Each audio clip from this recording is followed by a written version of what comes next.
No hay pregunta más esquiva ni respuesta más oculta que aquella que trata de definir quién somos realmente.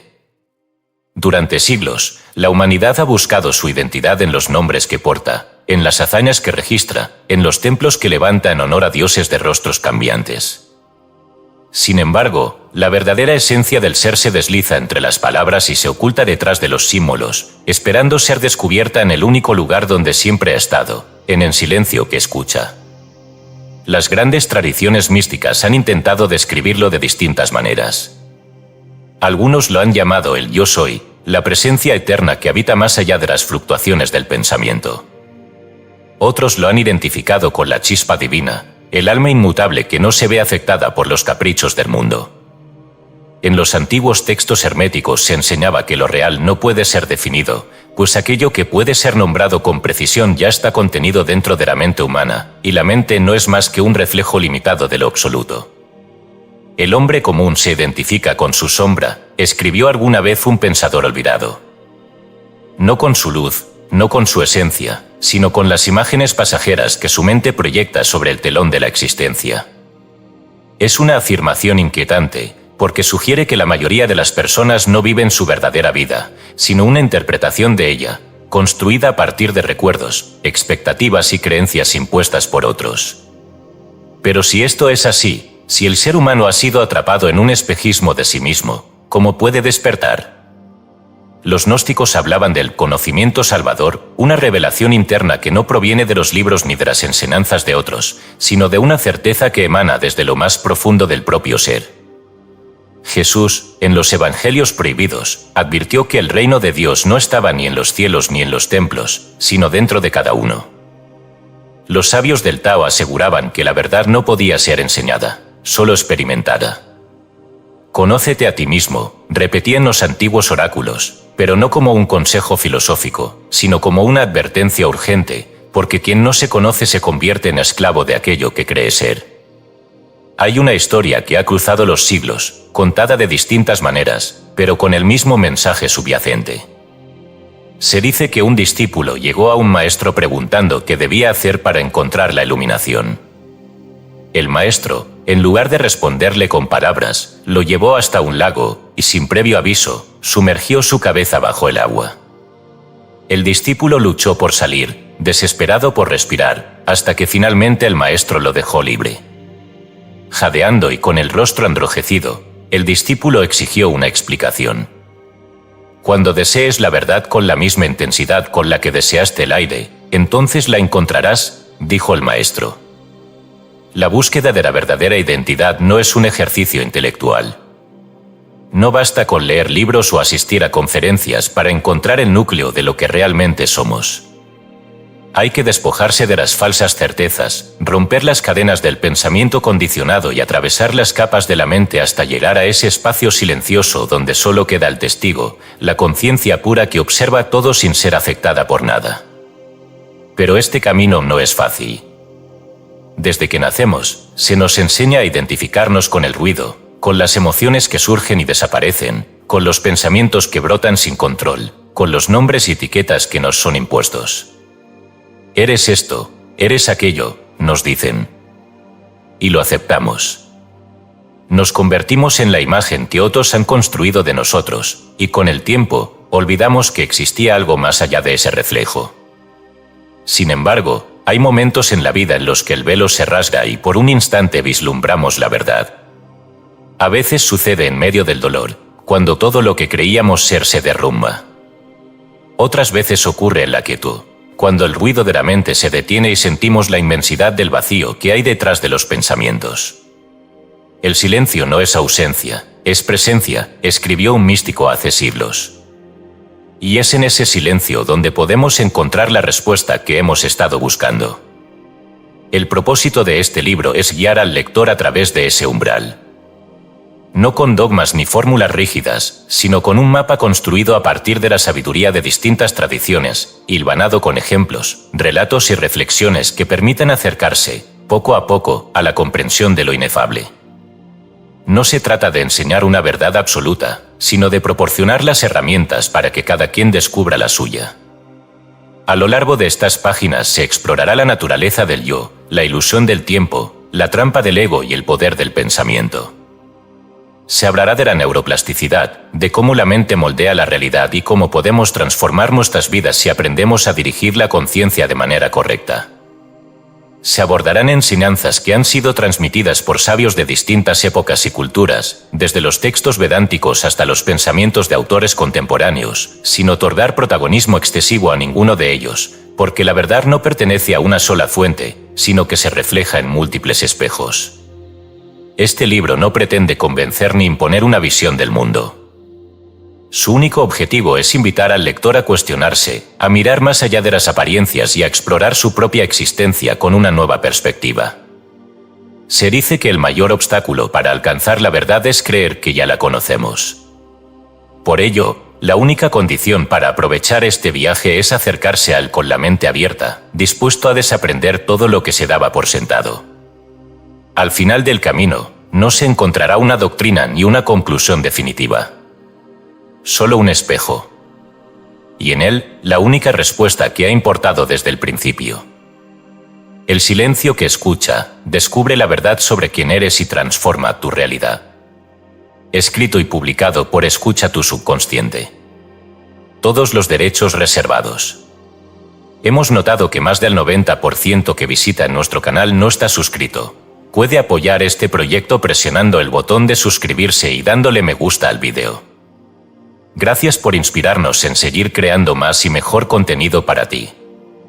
¿Estás listo para transformar tu vida? Parte 1. Despertar al observador interior. Capítulo 1. ¿Quién eres realmente? Ninguna pregunta ha inquietado más a la humanidad que aquella que interroga sobre la verdadera identidad del ser. Se nos ha enseñado que somos un nombre, una historia, una acumulación de recuerdos y experiencias que configuran la imagen que presentamos ante el mundo. Sin embargo, quienes han explorado la naturaleza de la conciencia han llegado a una conclusión inquietante. Todo aquello con lo que nos identificamos es, en esencia, una ilusión. Los antiguos sabios hindúes llamaban a esta ilusión maya, la gran niebla que envuelve la percepción humana y nos hace creer que somos algo separado del todo. El hombre nace, y desde sus primeros días, se le da un nombre. Luego, se le otorgan etiquetas: hijo, hermano, estudiante, profesional, ciudadano. Cada una de ellas va reforzando la construcción de un personaje que debe cumplir con ciertas expectativas y adaptarse a los moldes de la sociedad. Pero, ¿qué queda cuando todas esas etiquetas desaparecen? Un sabio sufí solía decir: si te despojaran de tu nombre, de tus posesiones y de la historia que te cuentas, ¿seguirías siendo tú? Esta pregunta, aparentemente simple, es en realidad un abismo. Porque si la respuesta es afirmativa, significa que hay algo en ti que trasciende el nombre, la historia y las circunstancias. Algo inmutable, eterno, presente antes de que el cuerpo naciera y que permanecerá incluso cuando todo lo demás desaparezca. Los filósofos del Vedanta enseñaban que el ser humano está atrapado en una confusión de identidad. Se cree el actor del drama de la vida, cuando en realidad es el testigo que observa la obra sin formar parte de ella. El cuerpo es como la ropa, escribieron en los Upanishads, y el alma es quien la viste. Sin embargo, la mayoría de las personas viven creyendo que son el traje que llevan puesto, olvidando que su esencia no puede ser limitada por ninguna apariencia externa. La mente moderna rechaza esta idea. Desde el nacimiento, la identidad se ha convertido en una fortaleza que defendemos con fiereza. Nos aferramos a los logros, a las historias personales, a las opiniones que sostenemos con orgullo, como si todo ello constituyera el núcleo de nuestra existencia. Pero lo que se defiende con tanto fervor no es más que el ego, esa construcción mental que busca definirse a sí misma a través de la comparación y la validación externa. Eckhart Tolle escribió: el ego es el falso yo, creado por la identificación inconsciente con la mente. Esta afirmación contiene una verdad profunda. Todo lo que el ser humano cree ser no es más que una narración que su mente repite una y otra vez. Pero si todo eso desapareciera de golpe, si se rompiera el espejo en el que la personalidad se refleja, ¿quién quedaría? Hay un relato antiguo que ilustra este dilema. Se dice que un discípulo se acercó a un maestro y le pidió que le mostrara su verdadera naturaleza. El maestro, sin decir palabra, le pidió que se mirara en un lago. «Dime qué ves», le dijo. «Veo mi reflejo», respondió el discípulo. Entonces el maestro arrojó una piedra al agua, y la imagen se distorsionó. «Ese reflejo eres tú», dijo el maestro. «Mientras creas que eres la imagen en la superficie, cualquier viento o perturbación te hará perderte. Pero si miras más allá de la imagen, encontrarás la profundidad del agua, que nunca es afectada por lo que ocurre en la superficie. Eso es lo que eres. No somos la imagen en el espejo. No somos los pensamientos que van y vienen, ni las emociones que se elevan y caen como olas en el mar. Somos aquello que observa, la conciencia inmutable detrás de la experiencia. Pero esta verdad no se puede comprender con la mente, porque la mente misma es parte de la ilusión. Los gnósticos hablaban del hombre interior, una presencia silenciosa y eterna que no pertenece al mundo de las formas. Decían que aquel que llega a conocerse a sí mismo trasciende la prisión de la existencia ordinaria. Jesús, en los evangelios que fueron prohibidos y ocultados, enseñó que el reino de Dios no es algo externo, sino una realidad que solo puede ser encontrada dentro de cada uno. Sin embargo, la identificación con el personaje que hemos construido es tan fuerte que pocos están dispuestos a soltarlo. La idea de que el yo es una ilusión puede parecer aterradora, porque implica la desaparición de todo aquello en lo que creemos encontrar seguridad.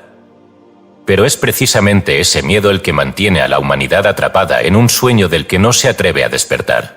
Hay quienes han experimentado vislumbres de esta verdad en momentos de silencio profundo, cuando la mente se detiene y solo queda la presencia pura. Se dice que Buda alcanzó la iluminación en el instante en que dejó de aferrarse a toda idea de sí mismo. En la tradición sufí, hay historias de místicos que al entrar en éxtasis decían: «He muerto antes de morir, y ahora sé quién soy realmente». Pero no es necesario retirarse a una cueva ni convertirse en un asceta para comprenderlo. La verdad de lo que somos está disponible en cada instante, en cada respiración, en cada espacio de quietud entre un pensamiento y otro. Lo único que se necesita es la valentía de mirar más allá de la ilusión y preguntar, con sinceridad absoluta: ¿quién soy? La respuesta no puede encontrarse en los libros ni en las palabras de otros. Ninguna teoría puede reemplazar la experiencia directa de descubrir la propia esencia. Sin embargo, hay una certeza que acompaña a todo aquel que emprende este viaje. Cuando el velo cae, cuando la identidad falsa se desmorona, lo que queda no es vacío ni pérdida, sino la mayor libertad que el ser humano pueda conocer. Tal vez la mayor trampa del ego sea hacernos creer que ya sabemos quiénes somos. Pero ¿quién se atreve a dudar de ello? ¿Quién se permite cuestionar todo lo que ha dado por cierto? Tiene en sus manos la llave de un portal que lo llevará a la única verdad que siempre ha estado esperando ser descubierta. Capítulo 2. La voz del silencio. El mundo está lleno de ruido. No solo el ruido que proviene de las calles y las voces humanas, sino aquel que resuena dentro de la mente y nunca parece detenerse. Pensamientos que van y vienen sin descanso, preocupaciones que arrastran el alma como una corriente incesante, palabras que nunca se han dicho pero que repiten su eco en la profundidad del ser. Sin embargo, hay algo que no cambia, algo que permanece inmóvil detrás de todo el torbellino. Algo que escucha sin hablar, que observa sin juzgar, que está presente incluso cuando todo lo demás desaparece. Esa es la voz del silencio. Los místicos de todas las tradiciones han intentado describirlo. Algunos lo han llamado el testigo, la presencia, el observador. Los sabios taoístas decían que el Tao no puede ser nombrado, porque cualquier nombre lo limitaría. Los gnósticos hablaban de la chispa divina oculta dentro del hombre, aquella que nunca ha nacido y nunca puede morir. Dios está más cerca de ti que tu propio aliento, decían los sufíes, insinuando que lo divino no es algo separado de la existencia, sino la esencia misma de quien observa en silencio. Pero, ¿qué significa realmente ser el silencio que escucha? No es la ausencia de sonido, sino la presencia total. No es un vacío en la mente, sino la conciencia pura que existe antes de que aparezca cualquier pensamiento. Es la quietud en medio del caos, el espacio entre una nota y otra en la sinfonía de la vida. El hombre que descubre esto no necesita más palabras, porque ha encontrado aquello que está más allá de todo lenguaje. Se dice que en una ocasión, un discípulo le preguntó a su maestro cuál era el secreto de la iluminación. El maestro, en lugar de responder, permaneció en completo silencio. Pasaron minutos y el discípulo comenzó a impacientarse, hasta que finalmente dijo: «Maestro, estoy esperando tu respuesta». El maestro sonrió y respondió: «Ya te la di, pero no la escuchaste». Las palabras nos engañan, porque nos hacen creer que el conocimiento está en la acumulación de información. Pero la verdad más profunda no se encuentra en los libros ni en las enseñanzas de otros, sino en la capacidad de permanecer en el estado de presencia pura. Aquello que somos no necesita explicaciones, porque es anterior a la mente y a toda idea de identidad. Acceder a la presencia pura no es un acto de esfuerzo, sino de rendición. No es algo que se pueda alcanzar con la voluntad, porque ya está aquí.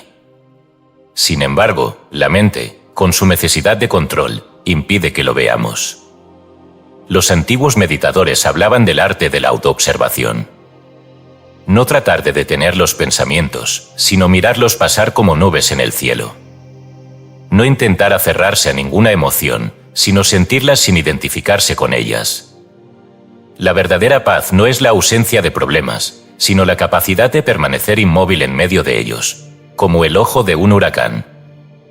Buda enseñaba que la mente es como un lago.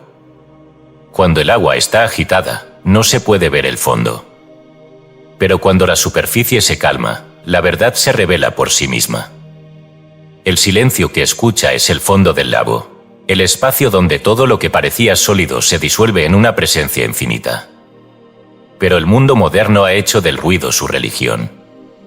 Se cree que la vida debe estar llena de actividad, de movimiento constante, de distracción tras distracción. Quien se detiene, quien se sienta en soledad y permanece en silencio, es visto como alguien extraño, como si estuviera perdiendo el tiempo. Sin embargo, la mayor pérdida no es la del tiempo, sino la de la propia esencia, ahogada en el torbellino de pensamientos incesantes.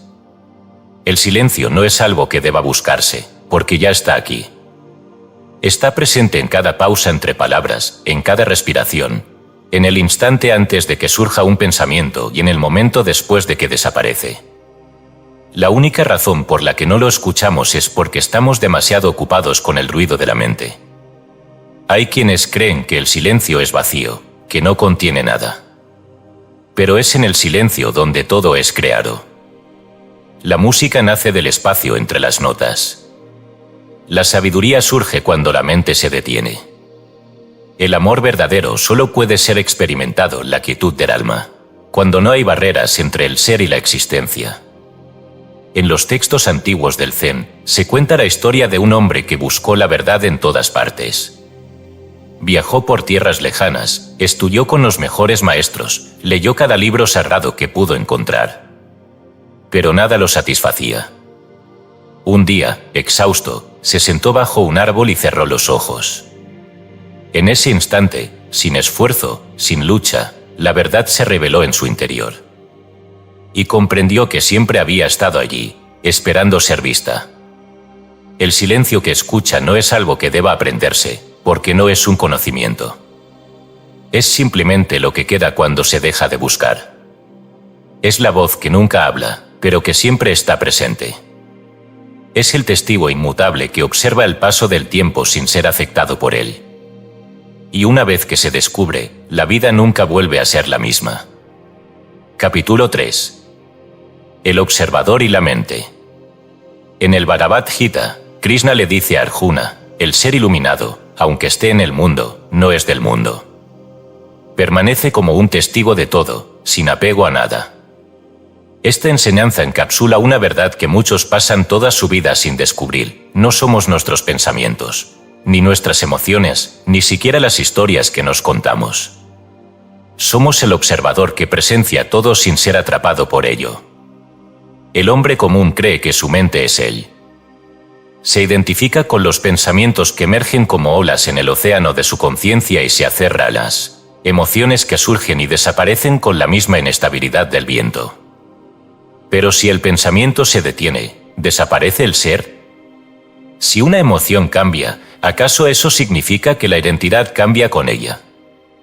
Quien ha comprendido la naturaleza del observador sabe que lo que se mueve no es lo real, y lo que es real nunca se mueve. Los estoicos, siglos atrás, enseñaban la práctica de la apatheia, la capacidad de permanecer imperturbable ante las circunstancias.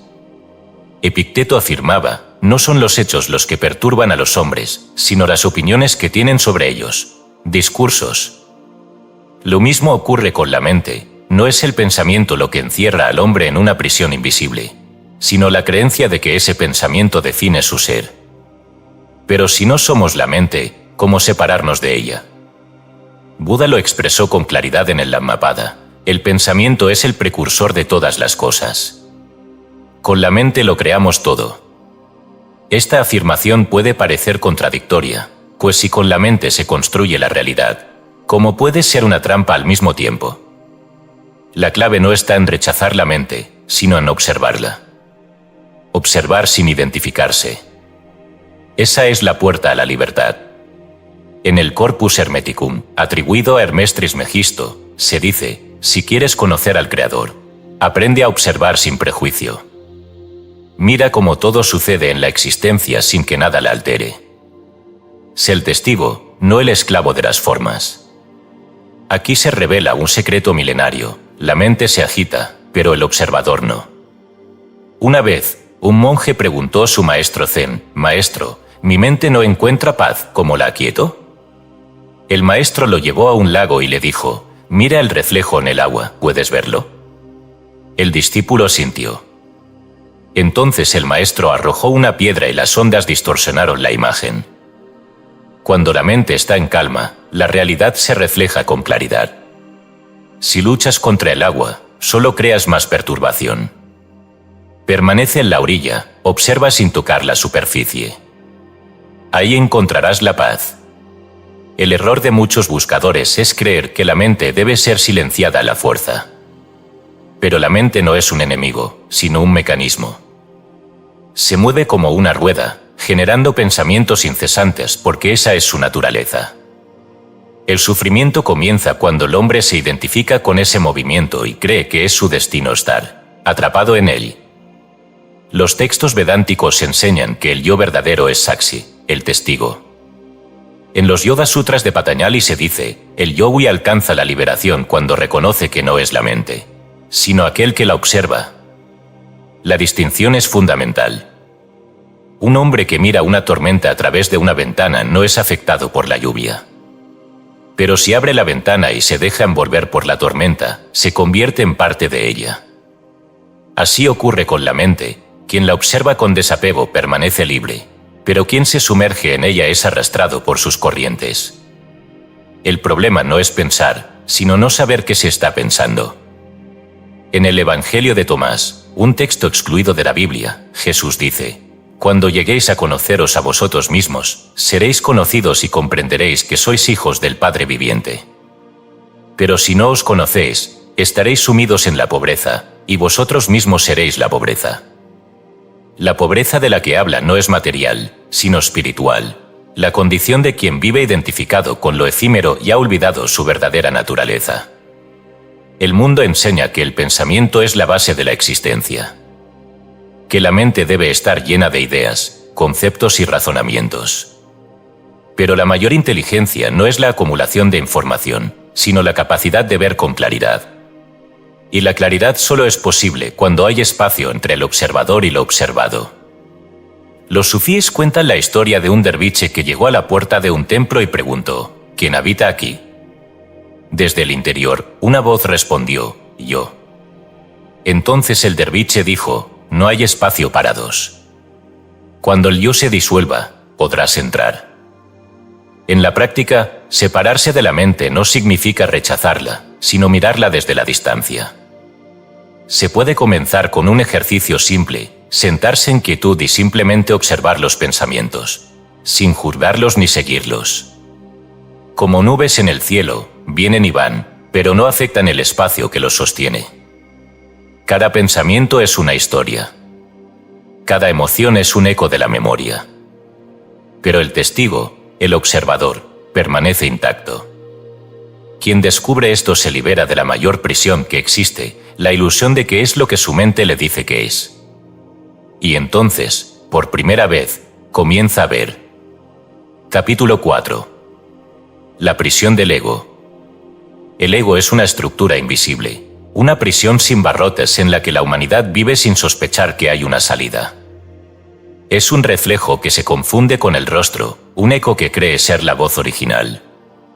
Construye nuestra identidad desde la infancia, dándonos un nombre, una historia y una imagen que defenderemos con fiereza.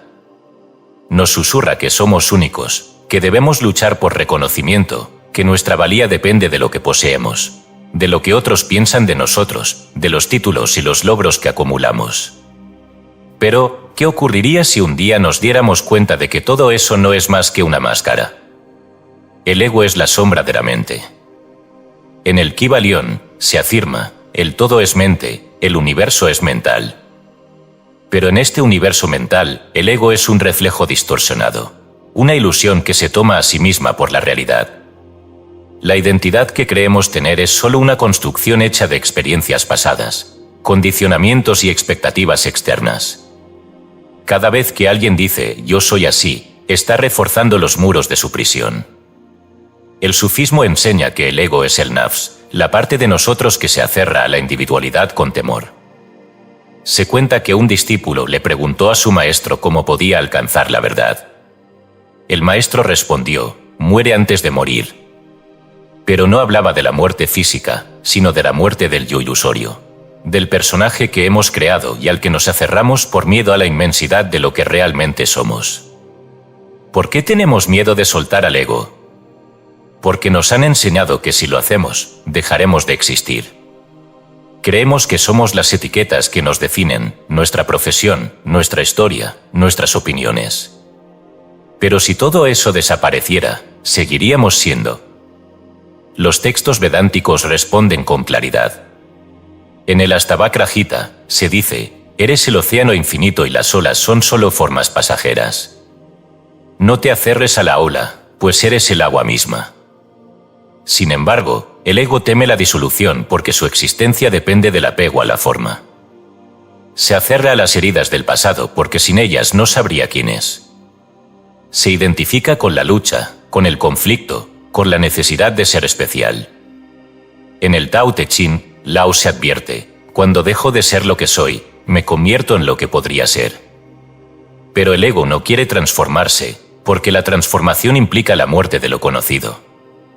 Así, nos mantenemos dentro de la prisión de lo familiar, repitiendo las mismas historias, defendiendo nuestra identidad con argumentos que creemos propios, sin darnos cuenta de que son solo reflejos de condicionamientos heredados.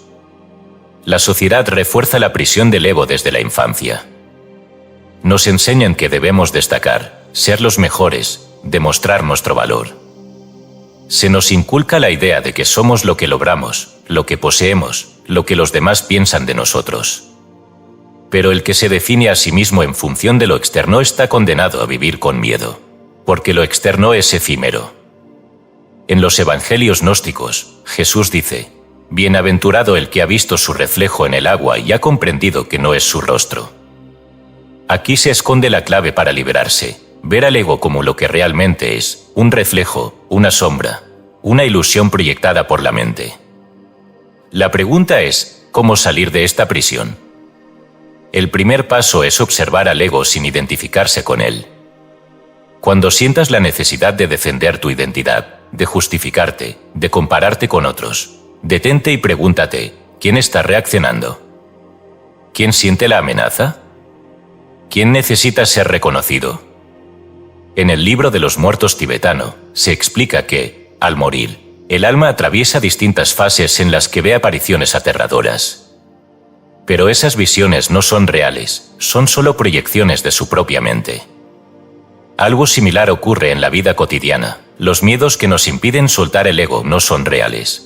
Son ilusiones que hemos aprendido a creer. Rumi escribió, no eres una gota en el océano, eres el océano en una gota. Cuando comprendemos esto, el miedo a soltar al ego desaparece. Porque nos damos cuenta de que no estamos perdiendo nada, sino regresando a lo que realmente somos. Pero el ego luchará hasta el último instante. Intentará convencerte de que sin él, la vida perderá sentido. Te hará sentir que si renuncias a la imagen que has construido de ti mismo, quedarás en el vacío.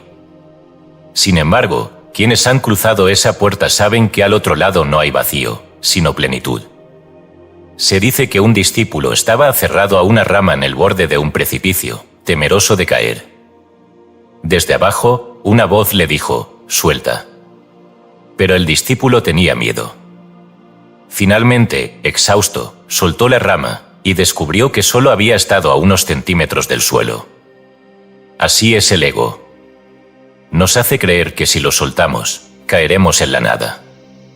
Pero cuando finalmente nos atrevemos a soltar, descubrimos que la nada era, en realidad, el principio de todo. Capítulo 5. El despertar de la conciencia. La mayoría de las personas atraviesan la vida como si estuvieran dormidas. Hablan, trabajan, aman, sufren, envejecen, pero nunca llegan a cuestionarse si realmente han despertado. Creen que la vigilia es prueba suficiente de su lucidez, que el hecho de abrir los ojos por la mañana es indicio de que están despiertos. Pero los grandes sabios han insistido en lo contrario, el verdadero despertar no ocurre al amanecer, sino en el instante en que la conciencia se libera del dominio de la mente mecánica. Gurdjieff enseñaba que el hombre vive en un estado de hipnosis colectiva. En fragmentos de una enseñanza desconocida, P. de Ouspensky recoge sus palabras, el hombre cree que piensa, pero en realidad, los pensamientos piensan por él. Cree que elige, pero es una marioneta de fuerzas invisibles. Esta es la esencia de lo que significa estar dormido, vivir atrapado en un mecanismo de hábitos, respuestas automáticas y patrones de pensamiento heredados sin darse cuenta de que no hay una verdadera voluntad detrás de ellos. Los místicos del Advaita Vedanta comparaban la vida con un sueño del que pocos logran despertar. En el Yoga Vasista se dice, el mundo es un reflejo de la mente. Lo que llamas realidad es solo un sueño sostenido por el pensamiento. Pero no basta con aceptar esta idea intelectualmente, es necesario experimentarla. Despertar no es acumular conocimiento, sino salir del estado de identificación con la mente condicionada. ¿Cómo saber si se está despierto o dormido? El hombre dormido reacciona en lugar de observar. Se enoja sin darse cuenta de que podría elegir no hacerlo. Se preocupa por el futuro sin notar que está atrapado en una proyección de su propia mente. Se aferra al pasado como si fuera más real que el presente. Vive en piloto automático, sin presencia, sin conciencia de lo que realmente es. El hombre despierto, en cambio, observa sus pensamientos sin dejarse arrastrar por ellos. Sabe que el miedo es solo una construcción mental y que la ansiedad es una sombra que no tiene sustancia propia. Vive en el momento presente porque comprende que es lo único que realmente existe. No es que deje de sentir emociones, pero ya no es esclavo de ellas. En los evangelios gnósticos, Jesús dice, cuando estéis dos en uno, cuando lo interior sea como lo exterior y lo superior como lo inferior, entonces entraréis en el reino. Esta enseñanza es una clave poderosa para el despertar. La conciencia no se encuentra en el pasado ni en el futuro, sino en la integración del ser en el presente. Pero el despertar no es un acto único, sino un proceso. Lao se lo expresó en el Tao Te Ching, el sabio observa el flujo del río sin aferrarse a ninguna gota de agua. Despertar significa ver el flujo constante de pensamientos, emociones y sucesos sin quedar atrapado en ellos. Significa darse cuenta de que el observador es más real que lo observado. Los sufíes hablaban de la condición de despertar que llega como un rayo y disuelve la ilusión. Rumi escribió, dormías, pero una voz en tu interior susurró, despierta. Y al despertar, descubriste que todo lo que creías ser era solo una sombra. ¿Cómo empezar a vivir desde la conciencia pura? Primero, hay que aprender a observar. No se trata de cambiar la mente, sino de verla funcionar sin intervenir. Krishnamurti decía, la observación sin juicio es el mayor acto de inteligencia. En el momento en que uno se convierte en testigo de sus propios pensamientos, ya no es prisionero de ellos. Segundo, es necesario desacelerar. La mente condicionada se alimenta de la prisa, del ruido constante, de la distracción. El silencio y la quietud son los enemigos naturales del ego, porque en la calma su falsedad se vuelve evidente. En el Bhagavad Gita, Krishna dice, la paz solo llega a quien se ha aquietado en el sí mismo. Tercero, hay que morir a la identidad ilusoria. El ego teme el despertar porque su existencia depende del sueño. Cuando uno comienza a cuestionar la realidad de su propia historia, de sus creencias, de su identidad construida, el ego se resiste. Pero esta muerte no es el fin, sino el principio de la verdadera vida. Se cuenta que un monje zen se acercó a su maestro y le dijo, he estado meditando durante años, pero sigo sintiendo que algo me impide despertar. El maestro lo miró y respondió, ¿quién es el que siente esto? La pregunta lo sacudió hasta la raíz. En ese instante, comprendió que el único obstáculo para despertar era la creencia de que había alguien que debía despertar. Porque despertar no es convertirse en algo nuevo, sino recordar lo que siempre hemos sido. Y cuando ese recuerdo surge, todo cambia.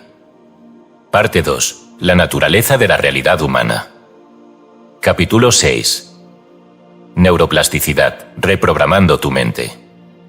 Desde tiempos inmemoriales, las tradiciones espirituales han hablado del poder del pensamiento para transformar la realidad. Todo lo que somos es el resultado de lo que hemos pensado, afirmó Buda en el Dhammapada. Sin embargo, hasta hace poco la ciencia consideraba que el cerebro humano era una estructura rígida, inmutable después de cierta edad. Hoy sabemos que esto no es cierto. El cerebro cambia constantemente, se moldea según nuestros pensamientos, hábitos y experiencias. Este fenómeno se conoce como neuroplasticidad, y su comprensión nos da una de las llaves más poderosas para la transformación personal. La neuroplasticidad demuestra que cada pensamiento, cada emoción y cada acción dejan una huella en la arquitectura del cerebro. Como un río que va esculpiendo su cauce con el tiempo, la repetición de ciertos patrones de pensamiento crea conexiones neuronales cada vez más fuertes, hasta el punto en que la mente empieza a operar en piloto automático. Si alguien ha pasado años alimentando pensamientos de miedo, ansiedad o escasez, su cerebro se configura para responder siempre desde ese estado. Pero la buena noticia es que esta estructura no es definitiva. Así como se puede programar el miedo y la limitación, también se puede reprogramar para la paz, la claridad y la abundancia. En el Tao Te Ching, Lao se nos recuerda, cuida tus pensamientos, porque se convertirán en tus palabras. Cuida tus palabras, porque se convertirán en tus acciones. Cuida tus acciones, porque se convertirán en tu destino. Esta enseñanza, repetida en distintas culturas a lo largo de la historia, refleja el principio fundamental de la neuroplasticidad. Lo que repetimos, nos define. Pero cambiar la estructura mental no es cuestión de simple voluntad. Durante años, la mente ha construido patrones automáticos que responden de manera instantánea a los estímulos. Cuando alguien siente enojo, su cerebro ya ha creado un camino neuronal que activa esa emoción de inmediato. No porque sea real, sino porque es un camino que ha recorrido tantas veces que se ha convertido en su respuesta predeterminada. Los sabios del Vedanta enseñaban que la mente es como una carreta con ruedas que han dejado marcas profundas en la tierra.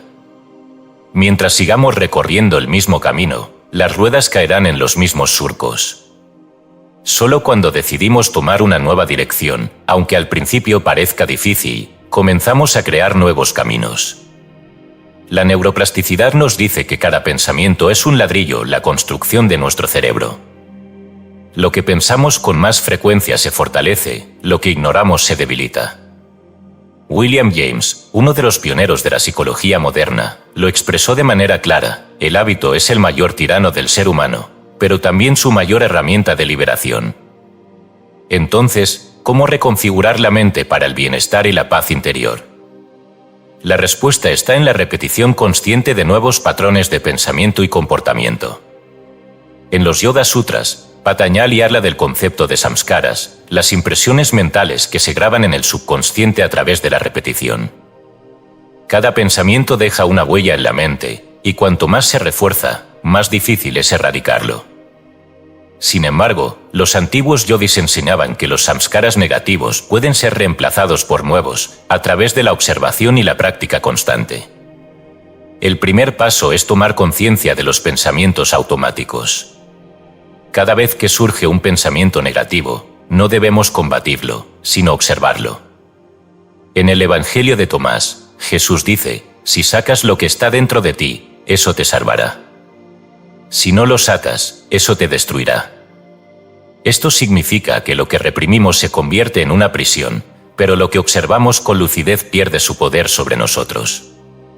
El segundo paso es introducir nuevos pensamientos de manera deliberada. Así como el cerebro puede condicionarse con el miedo y la carencia, también puede ser programado con la confianza y la plenitud. La repetición es clave. En la tradición hermética se dice: como es dentro, es fuera, tabla esmeralda. Lo que sembramos en la mente se refleja en la realidad, porque el cerebro actúa como un filtro que selecciona lo que percibimos según nuestras creencias más arraigadas. El tercer paso es transformar los hábitos. No basta con pensar diferente, es necesario actuar en coherencia con el nuevo pensamiento. En el Bhagavad Gita, Krishna dice: el hombre se convierte en aquello lo que constantemente medita. Si queremos cambiar nuestra vida, debemos vivir como si ya fuéramos la persona que deseamos ser. Al principio parecerá un acto de fe, pero con el tiempo, el cerebro comenzará a adaptarse a la nueva realidad. Los neurocientíficos han descubierto que la práctica de la gratitud es una de las formas más poderosas de reconfigurar la mente. Cuando alguien dedica tiempo a agradecer, su cerebro activa circuitos de bienestar y refuerza conexiones neuronales asociadas a la plenitud. Lo mismo ocurre con la meditación, que no solo calma la mente, sino que físicamente cambia la estructura cerebral, fortaleciendo las áreas relacionadas con la claridad y el autocontrol. Por eso, los antiguos sabios siempre insistieron en la importancia de la práctica diaria. No basta con comprender la verdad, es necesario experimentarla una y otra vez hasta que se convierta en nuestra naturaleza. En los textos Pali del budismo, se dice: si deseas cambiar el mundo, cambia primero tu mente. El problema es que el ego resiste el cambio. La mente condicionada se aferra a lo familiar, incluso si lo familiar es sufrimiento. Pero cada vez que elegimos conscientemente un nuevo pensamiento, cada vez que decidimos actuar desde la paz en lugar del miedo, estamos reprogramando nuestro ser. Y cuando la mente cambia, la realidad cambia con ella. Capítulo 7. El silencio que escucha, descubre la verdad sobre quién eres y transforma tu realidad. La ilusión del tiempo y el pasado. El tiempo es el mayor engaño de la mente. El pasado ya no existe, el futuro no ha llegado, y sin embargo, casi toda la humanidad vive atrapada entre ambos, como prisioneros de una sombra. Se aferran a recuerdos que solo existen en su imaginación y sufren por un mañana que aún no es real. Pero, ¿qué pasaría si descubrieran que el tiempo no es más que una construcción mental, un espejismo proyectado por la mente condicionada? En el Bhagavad Gita, Krishna le dice a Arjuna: el sabio no se lamenta por el pasado ni teme al futuro, porque sabe que el único momento real es el presente. Sin embargo, la mente se aferra a la memoria como si fuera una prueba irrefutable de lo que somos. Creemos que nuestra identidad se encuentra en los recuerdos que hemos acumulado, pero los antiguos sabios enseñaban lo contrario. Lo que llamamos pasado es solo un reflejo almacenado en la mente, una interpretación que cambia cada vez que la recordamos. Los neurocientíficos han confirmado lo que los místicos sabían desde hace siglos. La memoria no es fija ni objetiva, sino maleable. Cada vez que recordamos algo, lo reescribimos con los filtros de nuestras emociones actuales. En otras palabras, el pasado no es una realidad inmutable, sino una historia que nos contamos a nosotros mismos una y otra vez. En los evangelios gnósticos, Jesús dice: deja que los muertos entierren a sus muertos. Esta enseñanza va más allá de la interpretación literal. Nos invita a soltar el peso de lo que ya pasó, a no vivir encadenados a lo que fuimos, a no arrastrar las sombras de una identidad construida sobre cenizas. El taoísmo enseña que el tiempo solo es real cuando lo percibimos. En el Tao Te Ching, Lao se advierte, si estás deprimido, vives en el pasado. Si estás ansioso, vives en el futuro. Si estás en paz, vives en el presente. La mente sufre porque siempre está proyectando imágenes que no existen fuera de ella. Liberarse de la carga del pasado es un acto de profunda valentía. La mente busca refugio en lo conocido, incluso cuando lo conocido es doloroso. El ego se aferra a la historia personal porque sin ella teme desvanecerse. Nos identificamos con lo que hemos vivido, con las heridas y con los triunfos, sin darnos cuenta de que todo eso es una construcción mental que solo tiene poder sobre nosotros porque decidimos seguir sosteniéndola. En el Yoga Vasista, uno de los textos más antiguos de la India, se dice: así como un soñador despierta y su sueño desaparece, así aquel que despierta a la verdad ve cómo el pasado se disuelve como niebla en la luz del sol. Pero despertar no significa olvidar, sino ver con claridad que el pasado no tiene poder sobre el presente. Se cuenta que un discípulo le preguntó a su maestro cómo liberarse del sufrimiento causado por el pasado. El maestro le entregó una copa llena de agua y le pidió que la sostuviera con el brazo extendido. Pasaron unos minutos y el discípulo comenzó a sentir incomodidad. Pasó más tiempo y su brazo temblaba. Finalmente, dijo: «Maestro, esto duele». El maestro sonrió y respondió: «Si tanto te duele, ¿por qué no sueltas la copa?». Así es el pasado. Nos duele porque nos aferramos a él. Pero en el instante en que decidimos soltarlo, el peso desaparece. Los budistas enseñan que la mente es como un río, todo fluye, nada permanece. Aquel que entiende esto deja de identificarse con las historias que su mente le cuenta. No es que pierda sus recuerdos, sino que deja de vivir encadenado a ellos. Ya no dice «soy lo que me ocurrió», sino «soy lo que está ocurriendo ahora». En el Corpus Hermeticum, atribuido a Hermes Trismegisto, se dice: el tiempo es una ilusión del pensamiento. Solo lo eterno es real. Y lo eterno es el ahora. El presente es el único punto de poder. El único instante en el que la conciencia es real. El único lugar donde la vida sucede. Pero la mente, con su hábito de escapar, siempre intenta llevarnos a otro lugar. Nos convence de que necesitamos resolver algo en el pasado, de que debemos preocuparnos por lo que vendrá. Sin embargo, nunca podremos cambiar lo que ya pasó, y el futuro siempre será incierto. El sabio vive aquí, en este respiro, en este instante. Se cuenta que un monje preguntó a su maestro qué era la iluminación. El maestro respondió: cuando como. Cuando camino, camino. Cuando respiro, respiro. El despertar ocurre cuando dejamos de cargar la memoria como una cruz y empezamos a vivir con la ligereza del que no tiene miedo de soltar. Porque el que suelta se vuelve libre. Y el que es libre, por primera vez, realmente vive. Capítulo 8. El poder de la no identificación. Desde el momento en que nacemos, el mundo nos otorga una identidad. Nos dan un nombre, una nacionalidad, una cultura, una familia. Nos enseñan a identificarnos con nuestras posesiones, nuestras opiniones, nuestras emociones. Sin darnos cuenta, construimos un yo basado en lo que el mundo nos refleja. Sin embargo, los sabios de todas las tradiciones han advertido que esta identificación es la raíz del sufrimiento. Los místicos sufíes dicen que la verdadera libertad llega cuando dejamos de creer que somos aquello que pensamos. Rumi escribió: «Tú no eres una gota en el océano, eres el océano en una gota». Pero si nos reducimos a lo que la mente nos dice que somos, perdemos de vista nuestra inmensidad. Los estoicos enseñaban una práctica similar a la no identificación. Epicteto afirmaba en sus discursos: si algo externo te perturba, no es el evento en sí, sino la idea que tienes sobre él. Esto significa que no son los hechos los que nos hacen sufrir, sino la identificación con los juicios que les damos. La mente es un espejo que refleja todo lo que ve. Si nos identificamos con cada pensamiento que surge, nos convertimos en esclavos de su constante movimiento. Creemos que somos la tristeza cuando aparece, que somos la ansiedad cuando nos visita, que somos el miedo cuando se manifiesta. Pero estos estados son como nubes en el cielo, no permanecen. ¿Cómo puede ser nuestra identidad algo que cambia a cada instante? Los textos vedánticos enseñan que el yo real no es el cuerpo ni la mente, sino la conciencia que los observa.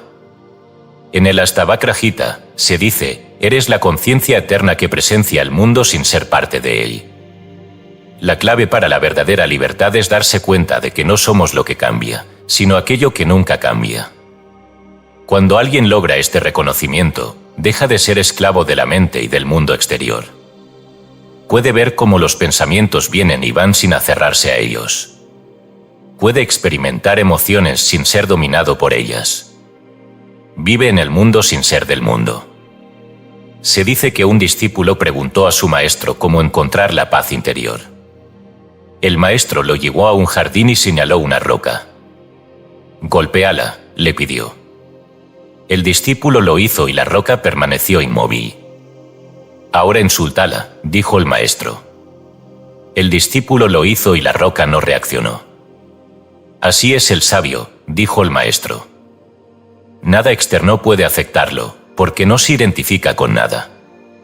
Esto no significa ser indiferente a la vida, sino todo lo contrario. Cuando dejamos de identificarnos con el ego, podemos experimentar la vida en su totalidad sin miedo. Podemos amar sin posesión, ayudar sin orgullo, actuar sin estar obsesionados con los resultados. La verdadera libertad llega cuando nos damos cuenta de que nada puede tocarnos realmente, porque lo que somos no está en el mundo de las formas. Jesús lo expresó en los evangelios gnósticos: cuando saquéis lo que está dentro de vosotros, os salvará. Si no lo sacáis, os destruirá. Lo que nos destruye es la creencia de que somos lo que el mundo dice que somos. Pero cuando soltamos esa creencia, nos salvamos a nosotros mismos. En el Tao Te Ching, Lao se lo expresó con su característico estilo poético: el sabio es como el agua. Se adapta a todo, pero nada lo retiene. No identificarse no significa rechazar la vida, sino moverse a través de ella con ligereza. Los budistas enseñan que la clave de la libertad está en ver la mente sin juzgarla. Cuando surge un pensamiento negativo, no hay que combatirlo, sino observarlo. En el Dhammapada se dice, el pensamiento es como un fuego. Si no lo alimentas, se apaga. Lo mismo ocurre con el ego: si no le damos importancia, pierde su poder sobre nosotros. Pero la no identificación no es algo que se logra con esfuerzo. Es un soltar, no un acumular. No se trata de añadir más ideas a la mente, sino de soltar las falsas creencias que nos atan. Se cuenta que un monje llevaba años buscando la iluminación. Un día, su maestro le dijo: «Deja el peso que cargas». El monje miró alrededor y dijo: «Pero no cargo nada». El maestro sonrió y respondió: «Entonces, ¿por qué no puedes moverte libremente?» El ego es ese peso. La mente condicionada es esa carga. Cuando soltamos la idea de lo que creemos ser, la vida se vuelve ligera. La verdadera libertad no es externa, sino interna. Y quien comprende esto, se convierte en el océano, ya no en la gota. Capítulo 9. La conexión con el todo. Desde tiempos inmemoriales, el ser humano ha sentido una profunda necesidad de entender su relación con el universo. Algunos han llamado a esta conexión Dios, otros la han descrito como energía, conciencia universal o el gran misterio. Pero más allá de las palabras y los nombres, hay una verdad que atraviesa todas las tradiciones espirituales. No estamos separados del todo, sino que somos parte de él.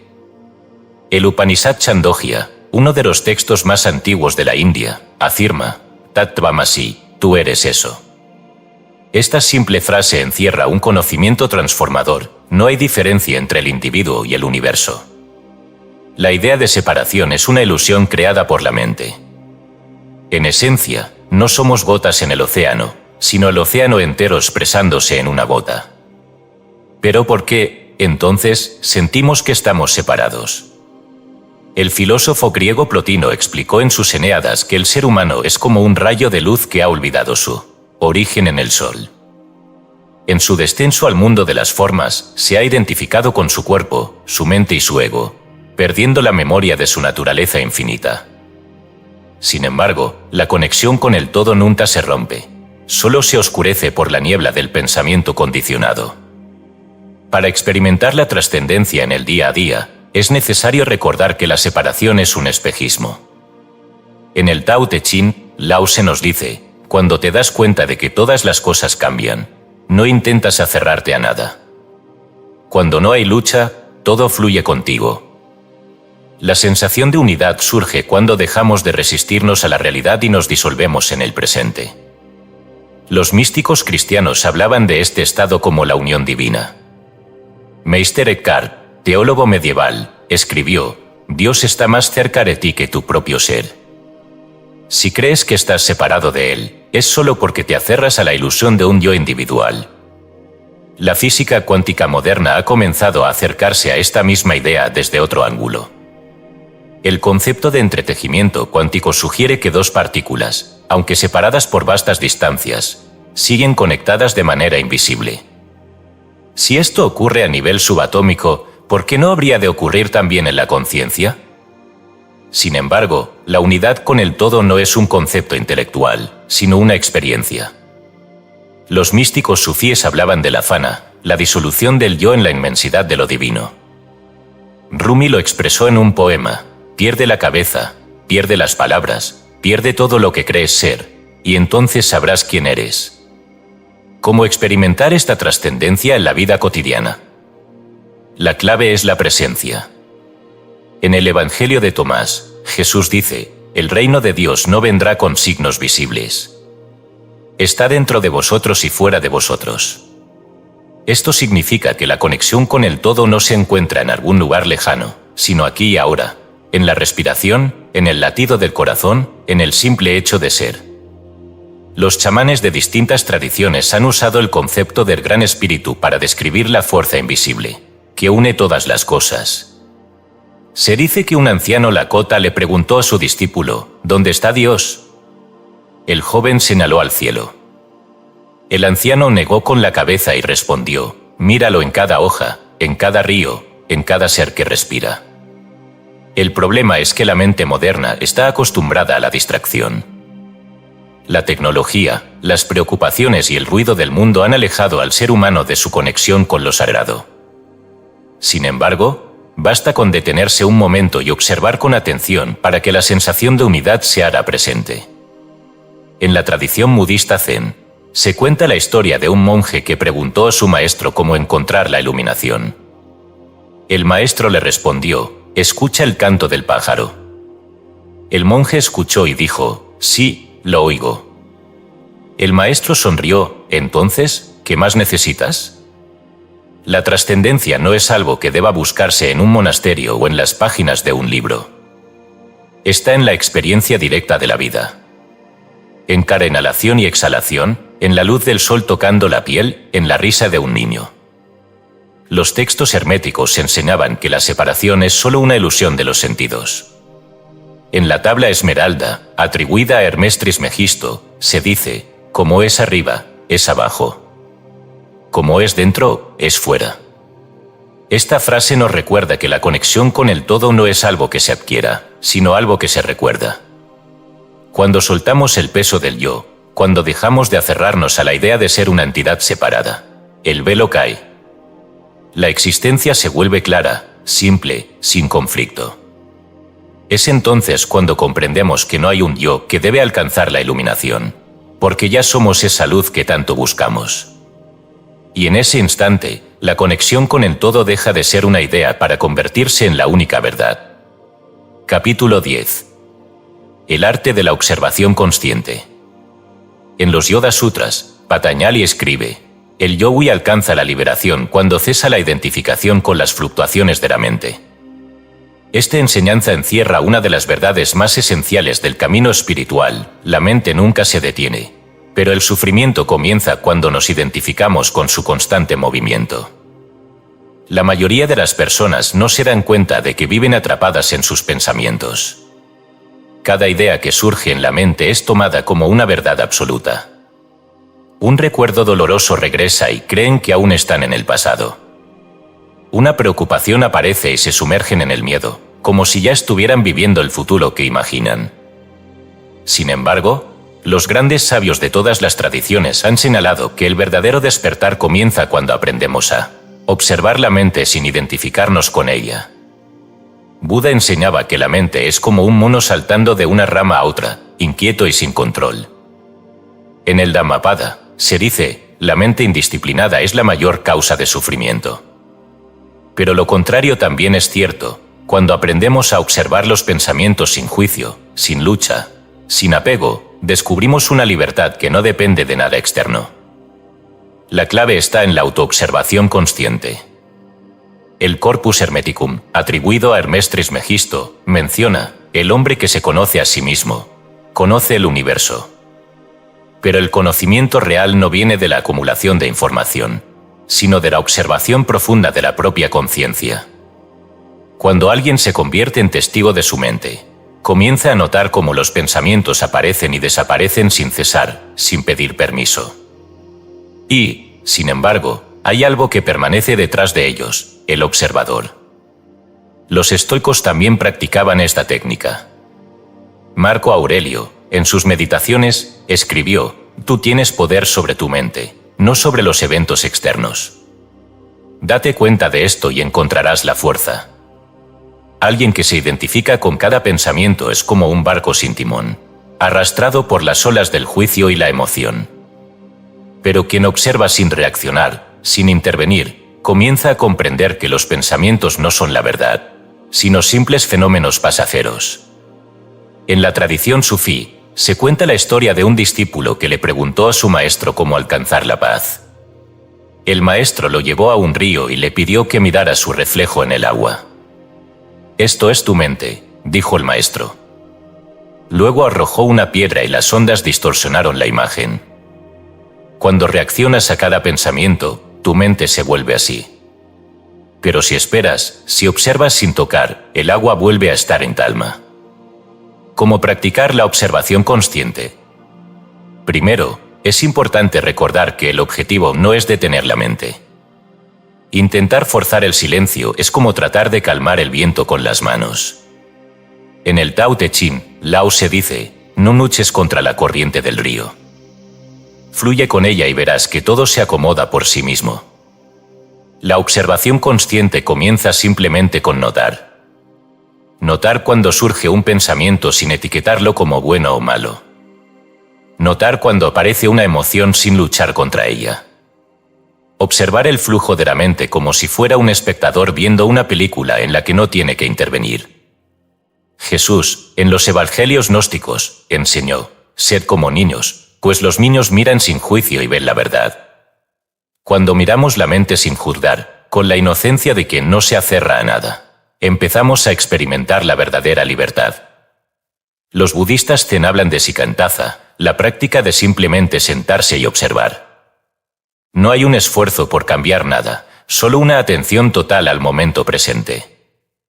Se dice que un monje le preguntó a su maestro cuál era la esencia de la iluminación, y el maestro respondió, «Cuando caminas, camina. Cuando comes, come».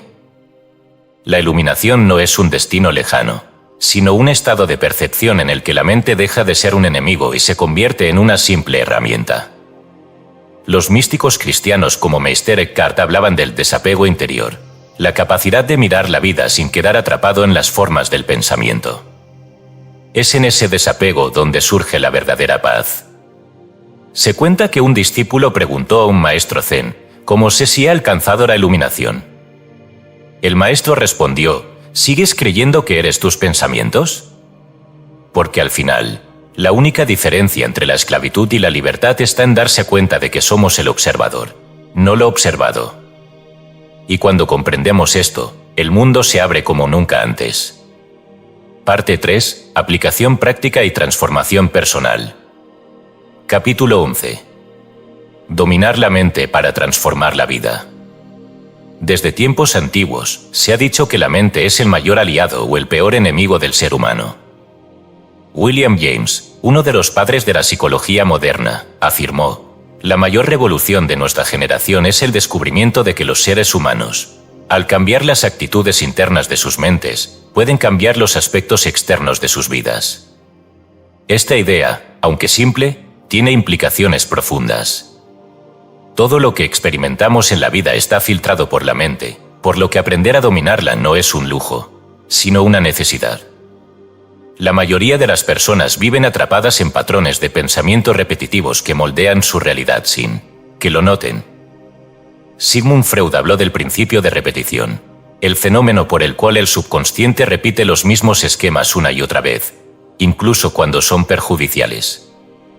La razón es simple: el cerebro prefiere lo familiar a lo desconocido, incluso si lo familiar es sufrimiento. Pero aquí está la clave: los patrones negativos no son inamovibles. La neurociencia ha demostrado que el cerebro es plástico, que puede ser reconfigurado a través de la repetición y la intención consciente. Como dijo Norman Vincent Peale en El poder del pensamiento positivo, cambia tus pensamientos y cambiarás tu mundo. Romper patrones negativos. El primer paso para dominar la mente es identificar los patrones que se han arraigado en el subconsciente. ¿Cuáles son las creencias que guían nuestras decisiones? ¿Cuáles son los pensamientos recurrentes que surgen en momentos de dificultad? El psiquiatra suizo Carl Jung decía: hasta que lo inconsciente no se hará consciente, dirigirá tu vida y lo llamarás destino. Una de las técnicas más efectivas para romper estos ciclos es la interrupción de patrón, utilizada en la terapia cognitiva y en la programación neurolingüística, PNL. Cuando surge un pensamiento negativo, en lugar de dejar que se desarrolle, se debe interrumpir con una acción consciente, cambiar de postura, respirar profundamente, decir una frase que reemplace el pensamiento destructivo. Este pequeño acto interrumpe el ciclo habitual y abre la posibilidad de elegir una respuesta diferente.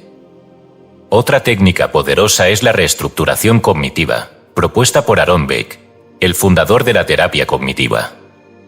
Consiste en desafiar los pensamientos automáticos y sustituirlos por interpretaciones más equilibradas. Por ejemplo, si la mente dice siempre fracaso, se puede responder con tal vez he fallado en el pasado, pero cada día es una nueva oportunidad para aprender. Programar el subconsciente para la expansión. El subconsciente es como el suelo fértil donde se plantan las semillas de nuestras creencias. Todo lo que repetimos con emoción suficiente se graba en su estructura y se convierte en nuestra realidad. Neville Goddard, en su obra La sentencia es tuya, afirmaba: imagina con la certeza de que lo que deseas ya es real, y el subconsciente tomará esa imagen como una orden. Las afirmaciones son una herramienta fundamental en este proceso. Louise Hay, en Usted puede sanar su vida, propuso el uso de afirmaciones diarias para reemplazar creencias limitantes. Pero para que sean efectivas, deben ir acompañadas de emoción y convicción. No basta con repetir mecánicamente «soy abundante» si en el fondo se siente escasez. El secreto es visualizar con intensidad la nueva realidad hasta que la mente la acepte como verdadera.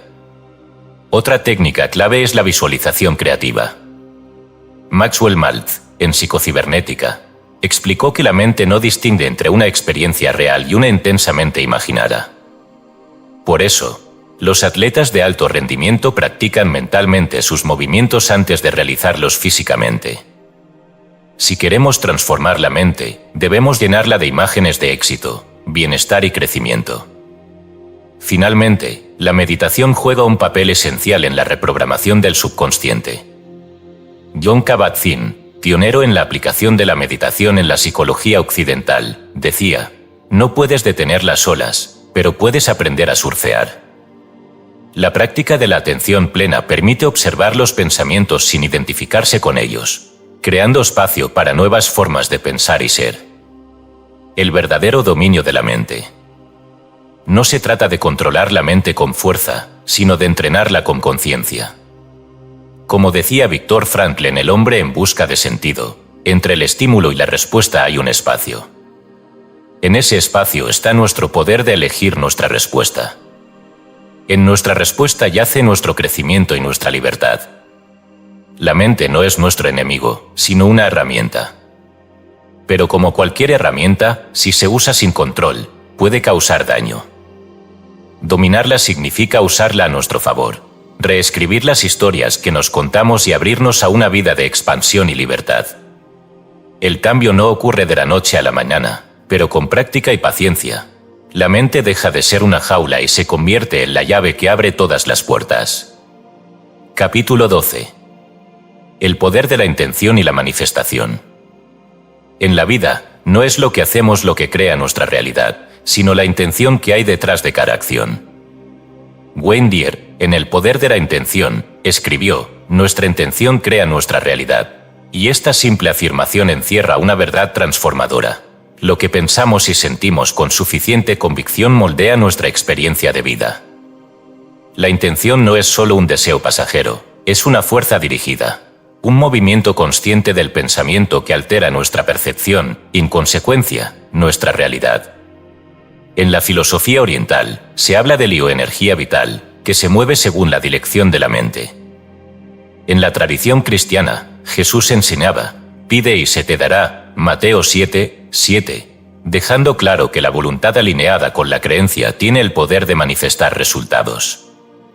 Pero, ¿cómo funciona este mecanismo?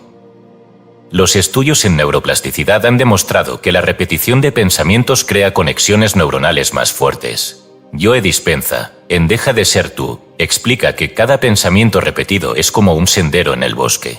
Cuanto más lo recorres, más fácil es caminar por él. La mente subconsciente no distingue entre lo real y lo imaginado.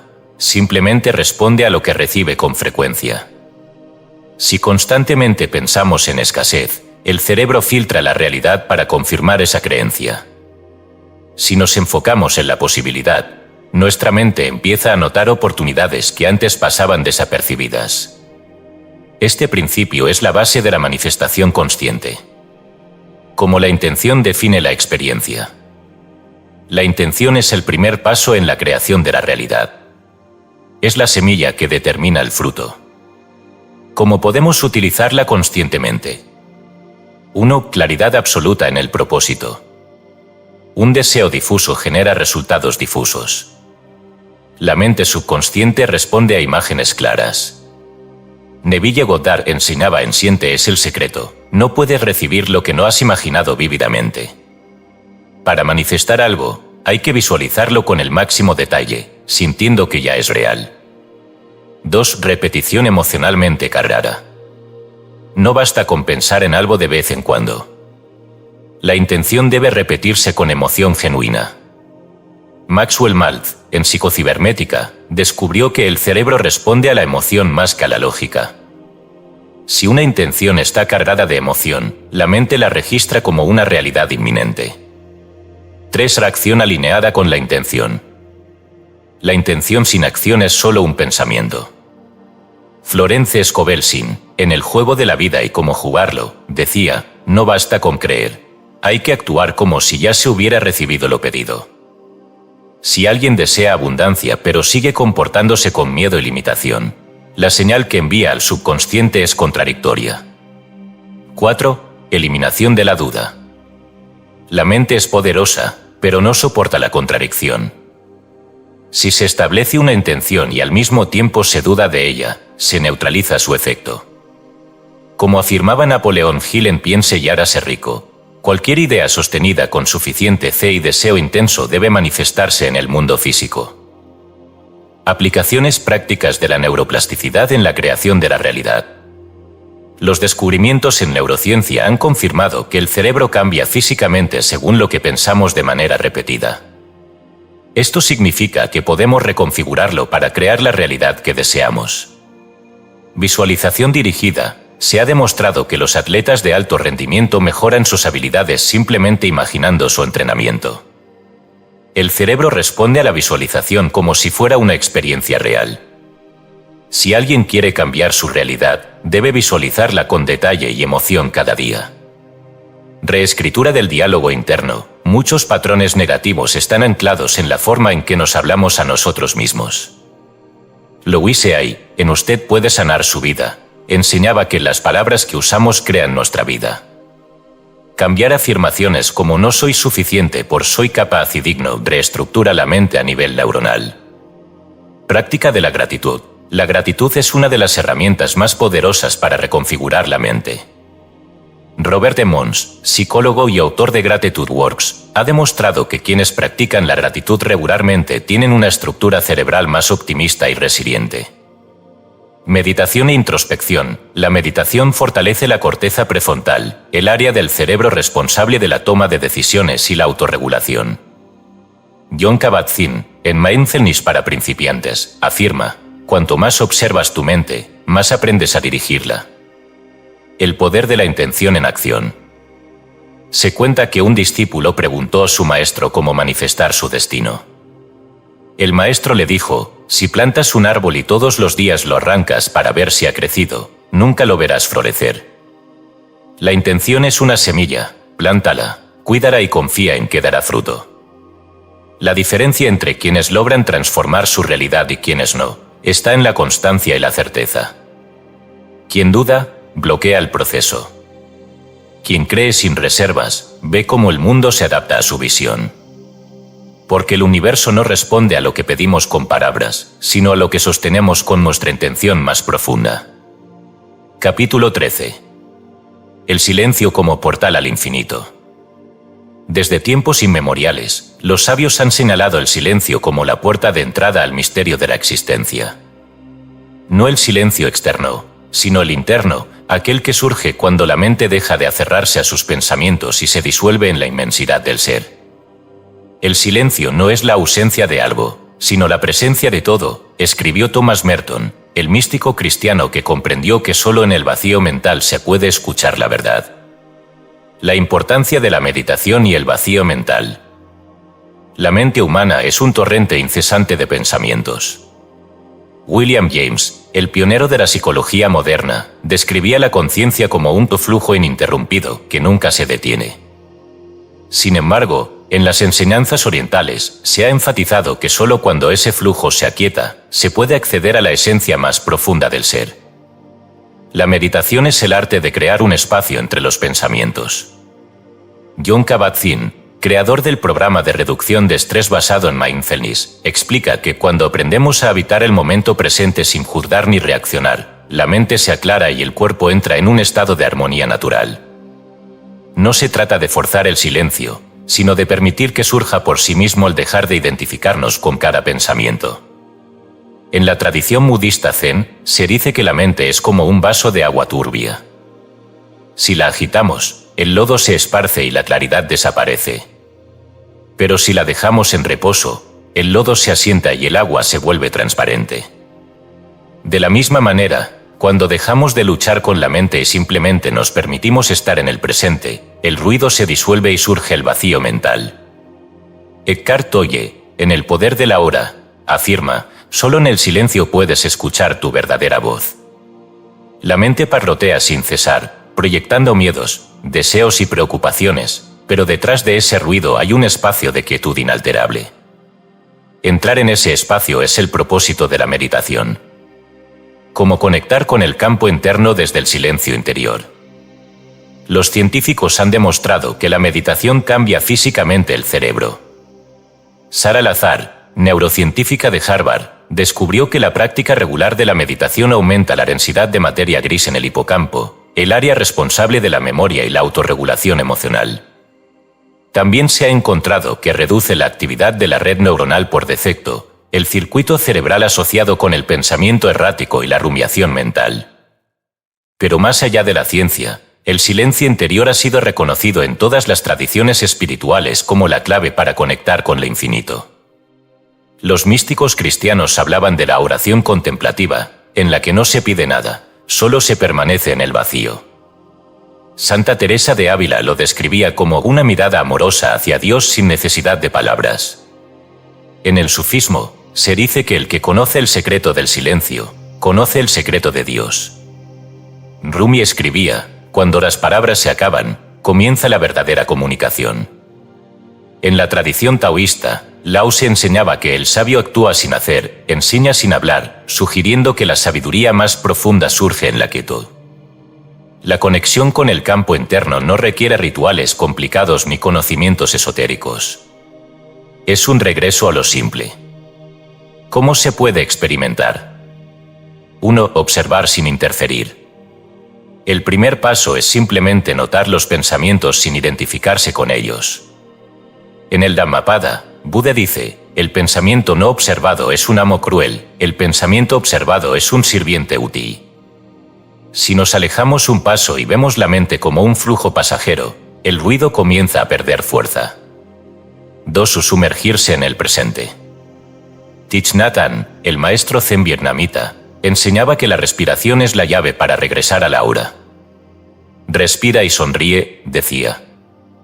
Un acto tan simple como inhalar con atención nos ancla en la experiencia directa del presente, donde el silencio ya está esperando. 3. Soltar la necesidad de entender. La mente racional quiere analizar todo, pero el silencio es una experiencia, no un concepto. Thomas Keating, en su obra Intimidad con Dios, afirmaba, la contemplación es el arte de rendirse al misterio sin tratar de poseerlo. 4. Permitir que el silencio hable. Cuando la mente se calma, surge algo inesperado, una sensación de plenitud sin causa, un reconocimiento de que todo está bien tal como es. En los evangelios gnósticos, Jesús dice, cuando logres estar en paz, comprenderás el misterio. El silencio como revelación. En la tradición sufí, se cuenta la historia de un discípulo que preguntó a su maestro por qué siempre meditaba en silencio. El maestro lo miró y respondió, si te hablara, solo te daría palabras. En el silencio, te doy el universo. El silencio no es vacío, sino el portal al infinito. Es el lugar donde la mente se disuelve y solo queda el ser. Y cuando se experimenta ese estado, aunque sea por un instante, la vida entera cambia. Porque se comprende, sin necesidad de palabras, que siempre hemos sido parte de algo mucho más vasto de lo que jamás imaginamos. Capítulo 14. La rendición, el secreto de la paz interior. En un mundo que glorifica la lucha, la idea de rendirse parece un signo de debilidad. Desde niños nos enseñan que debemos esforzarnos, resistir y controlar cada aspecto de nuestra vida para obtener lo que deseamos. Sin embargo, los grandes sabios han señalado que el verdadero secreto de la paz no se encuentra en la resistencia, sino en la rendición. No en la resignación pasiva, sino en la entrega consciente a la realidad tal como es. El maestro espiritual Anthony de Mello decía en la oración de la rana, no hay nada que arreglar, solo algo que comprender. Esta comprensión nos lleva a la fluidez, a soltar el deseo de cambiar lo inmutable y a descubrir que la paz no depende de que el mundo sea diferente, sino de cómo nos relacionamos con él. Como dejar de luchar contra la vida. El sufrimiento humano nace de la resistencia. En su obra El hombre en busca de sentido, Viktor Frankl relata cómo incluso en los campos de concentración nazis, quienes encontraban paz eran aquellos que aceptaban la realidad sin resistencia interna. No porque estuvieran de acuerdo con su situación, sino porque comprendían que la lucha contra lo inevitable solo genera más dolor. Buda, en su primera enseñanza después de alcanzar la iluminación, habló de la causa del sufrimiento, el apego y la resistencia a lo que es. En el Dhammapada se encuentra esta frase, el dolor es inevitable, pero el sufrimiento es opcional. Lo que quiso decir es que las circunstancias externas no pueden evitarse por completo, pero la forma en que las enfrentamos determina nuestra experiencia interna. Cuando algo no sucede como queremos, reaccionamos con frustración, enojo o tristeza. Creemos que la vida debería adaptarse a nuestros deseos, pero la realidad nunca ha funcionado así. Lao Tse en el Tao Te Ching lo expresa con claridad, el agua fluye sin resistencia y, sin embargo, es la fuerza más poderosa de la naturaleza. Entender la fluidez y el desapego. La rendición no significa pasividad, sino alineación con el flujo de la existencia. El filósofo japonés Shunryu Suzuki, en Mente Zen, Mente de Principiante, enseñaba que, cuando dejas de tratar de controlar la vida, descubres que la vida ha estado sosteniéndote todo el tiempo. ¿Cómo se aprende a fluir con la vida? 1. Observar en lugar de reaccionar. La mente está condicionada para resistirse a lo inesperado. Pero si en lugar de reaccionar, observamos con atención, nos damos cuenta de que el miedo y la ansiedad surgen solo porque estamos aferrados a una idea de cómo deberían ser las cosas. Cuando soltamos esa idea, el malestar desaparece. 2. Aceptar lo que no se puede cambiar. Epicteto, el filósofo estoico, decía: hay cosas que dependen de ti y cosas que no. La sabiduría consiste en saber la diferencia. Rendirse a lo inevitable no es perder, sino ganar claridad. 3. Soltar el apego a los resultados. La mayoría de nuestras preocupaciones vienen del miedo al futuro. Nos obsesionamos con obtener un resultado específico, pero en realidad no tenemos control sobre lo que ocurrirá. En los 4 acuerdos, Miguel Ruiz propone un principio esencial: haz lo mejor que puedas y luego suéltalo. 4. Vivir en el presente. Eckhart Tolle, en El poder de la hora, explica: el sufrimiento solo puede existir si te aferras al pasado o al futuro. En este instante, todo está bien. Rendirse es dejar de vivir en la ilusión del tiempo y sumergirse en el único momento que existe, el ahora. La libertad de rendirse. Se dice que un discípulo le preguntó a su maestro cómo alcanzar la iluminación. El maestro tomó una hoja y la dejó caer al suelo. ¿Qué significa esto?, preguntó el discípulo. El maestro respondió: la hoja no lucha contra el viento. Solo cae. Cuando dejamos de pelear con la vida, encontramos una ligereza que antes nos era desconocida. La rendición no es derrota, sino libertad. Es el arte de confiar en que la existencia tiene su propio ritmo, y que dentro de ese flujo, siempre estamos exactamente donde debemos estar. Capítulo 15. El último despertar: convertirse en el creador de la propia realidad. Desde el nacimiento, el ser humano es condicionado a percibirse como un individuo separado del resto de la existencia. Se le enseña que hay un yo y un no mundo, que la vida es algo que le sucede y que su poder se limita a reaccionar ante los eventos externos. Pero este es el mayor de los engaños.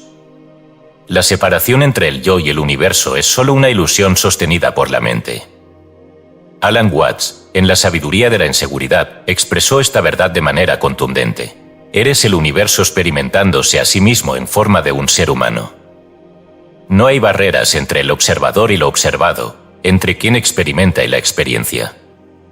Todo es un solo movimiento de la conciencia expresándose en infinitas formas. Los antiguos textos védicos afirmaban lo mismo a través de la frase Aham Brahmasmi: yo soy el universo. Pero aceptar esta verdad requiere un cambio radical de perspectiva. Mientras la mente insista en que el ser humano es un ente separado, seguirá viviendo como una marioneta del destino, en lugar de reconocerse como el arquitecto de su realidad. Romper la ilusión final, la separación entre el yo y el universo. El concepto de un yo separado es solo una construcción mental. En la infancia, el niño no percibe esta división. No se siente diferente del aire que respira o del suelo que pisa. Vive en un estado de unidad espontánea con la existencia. Sin embargo, con el tiempo, el condicionamiento social le inculca la noción de un yo distinto de los otros, un ser fragmentado que debe defenderse, luchar y encontrar su lugar en el mundo. Pero cuando se observa con atención, se descubre que no hay un yo independiente. ¿Dónde comienza el ser y dónde termina el universo? Cada respiro es una confirmación de que el aire y el cuerpo no están separados. Cada pensamiento demuestra que la mente no es una entidad aislada, sino un flujo de impresiones influenciado por todo lo que la rodea. David Bohm, el físico cuántico y filósofo, habló del universo como un todo indivisible, sugiriendo que la idea de que los seres humanos son partes separadas es solo una ilusión perceptiva. En la totalidad y el orden implicado, escribió, el universo no está compuesto de fragmentos, sino de una unidad interconectada. Los místicos han comprendido esta verdad desde hace siglos. En el Evangelio de Tomás, Jesús enseña: cuando el interior sea como el exterior y el exterior como el interior, cuando el arriba sea como el abajo y el abajo como el arriba, entonces entrarás en el reino. Esto significa que la realidad externa no es más que el reflejo de la conciencia interna. Cuando se rompe la ilusión de la separación, el miedo desaparece. Ya no hay un individuo frágil luchando contra el mundo, sino un ser que comprende que la vida no es algo que le ocurre, sino algo que emana de él. Convertirse en el arquitecto consciente de la vida. La mayoría de las personas viven como hojas al viento, arrastradas por las circunstancias. Se ven a sí mismas como víctimas de la suerte, del destino o de fuerzas externas. Pero el despertar final consiste en darse cuenta de que todo lo que ocurre en la vida es una manifestación de la conciencia. Neville Goddard, en El sentimiento es el secreto, enseñaba que el mundo externo es solo un espejo del mundo interno. Los pensamientos, las creencias y las emociones no solo afectan cómo se percibe la vida, sino que literalmente moldean los eventos que ocurren. Como asumir la autoría de la propia realidad. Comprender que no hay límites reales. Marianne Williamson, en Volver al amor, escribió: nuestro miedo más profundo no es que seamos inadecuados. Nuestro miedo más profundo es que somos poderosos más allá de toda medida. El primer paso para convertirse en creador es abandonar la creencia de que existen barreras insuperables. 2. Tomar responsabilidad absoluta por la experiencia de vida. Wayne Dyer afirmaba: no eres un ser humano teniendo una experiencia espiritual. Eres un ser espiritual teniendo una experiencia humana.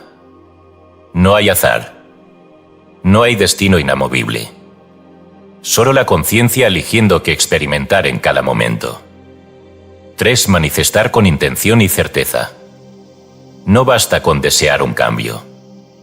Hay que alinearse con él, vivir como si ya hubiera ocurrido.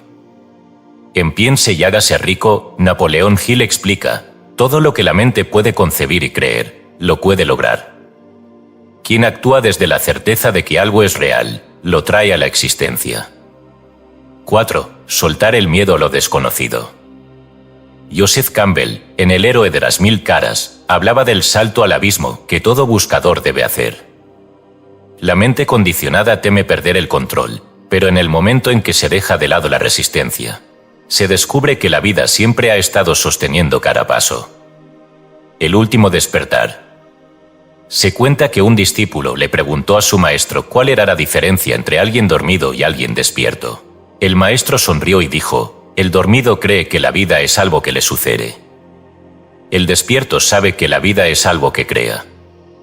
El viaje espiritual no es un camino de acumulación de conocimientos, sino de liberación de ilusiones. Y la mayor de todas es la creencia de que el ser humano es un simple espectador en el teatro de la existencia. El último despertar es reconocer que no hay separación. Que todo lo que existe es una sola conciencia expresándose en diferentes formas. Que no hay destino, solo creación. Quien comprende esto, deja de ser víctima del azar y se convierte en el arquitecto de su propia realidad. No porque controle el universo, sino porque entiende que él mismo es el universo. Y, por primera vez, se da cuenta de que la vida siempre ha estado en sus manos.